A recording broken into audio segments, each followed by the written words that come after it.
Hi అండి, నేను మీ Chandrika. Welcome back to Ask Wonders. ఈరోజు మన వీడియోలోని బండి మీద అమ్మే చల్ల పునుకులండి.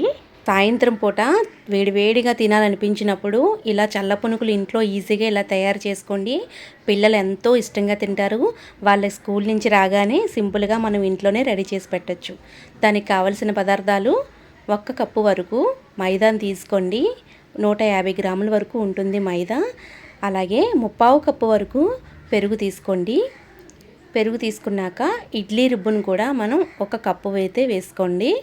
అలాగే అందులోని 1/2 చెంచా జీలకర్ర, 1/2 చెంచా ఉప్పు, అలాగే అల్లం ముక్కలు చిన్న ముక్కలుగా తరుక్కొని 1 స్పూన్ వరకు వేసుకోండి. అలాగే పచ్చిమిర్చి చిన్న ముక్కలుగా తరుక్కొని 1 స్పూను, అలాగే కరివేపాకు 1 స్పూను, 2 స్పూన్ల వరకు ఉల్లి తరుగునైతే వేసుకోండి.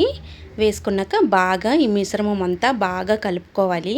చక్కగా కలుపుకోండి. మొత్తం అంతా కలిసేలా కలుపుకొని పించాపు వంట సోడానైతే వేసుకొని చక్కగా ఇది కూడా బాగా కలుపుకొని ఒక 10 నిమిషాలైనా రెస్ట్ ఇస్తే మనకి చల్ల పునుకులు చాలా టేస్టీగా చక్కగా వస్తాయండి. వంట సోడా వేయడం వల్ల చక్కగా మనకి స్మూత్గా వస్తాయి, గట్టిగా కాకుండా మంచి స్ట్రక్చర్తో వస్తాయండి. చూస్తున్నారు కదా, ఇది 10 నిమిషాల వరకు రెస్ట్ ఇచ్చేద్దాం. తర్వాత ఒక కళాయిలో డీప్ ఫ్రై కోసం మనం ఆయిల్ సరిపడగా పోసుకొని ఆయిల్ హీట్ ఎక్కాక చక్కగా చిన్నగా ఈ పునుకులను అయితే వేసుకోండి. వేసుకున్న తర్వాత 1 నిమిషం పాటు కదపకుండా అలాగే ఉంచేసేయండి.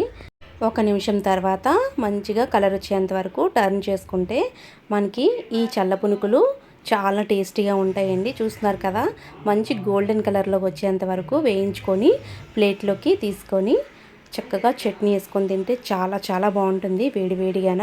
అలాగే రెండోసారి కూడా ఇలా పునుకుల్ని యాడ్ చేసుకోండి.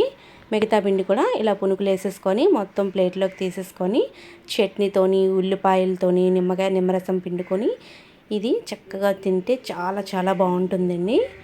అంతేనండి, ఎంతో సింపుల్ అండి ఈ చల్ల పునుకులు ఇంట్లో చేసుకోవడం.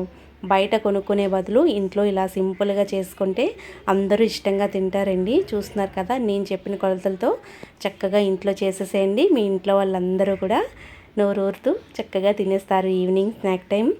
ఇది టమాటా చట్నీతో అయినా కొబ్బరి చట్నీతో అయినా చాలా బాగుంటుంది. కాస్త ఉల్లిపాయలు కూడా వేసుకొని తినేసేయండి. చాలా టేస్టీగా ఉంటాయి. ఇంట్లో అయితే రెడీ చేసుకోండి. ఈ వీడియో మీకు నచ్చినట్టయితే లైక్ చేయండి, షేర్ చేయండి. మీ ఫీడ్బ్యాక్ని కామెంట్ సెక్షన్లో కామెంట్ చేయండి. మరిన్ని వీడియోస్ కోసం మా ఛానల్ని సబ్స్క్రైబ్ చేయండి. Thank you for all.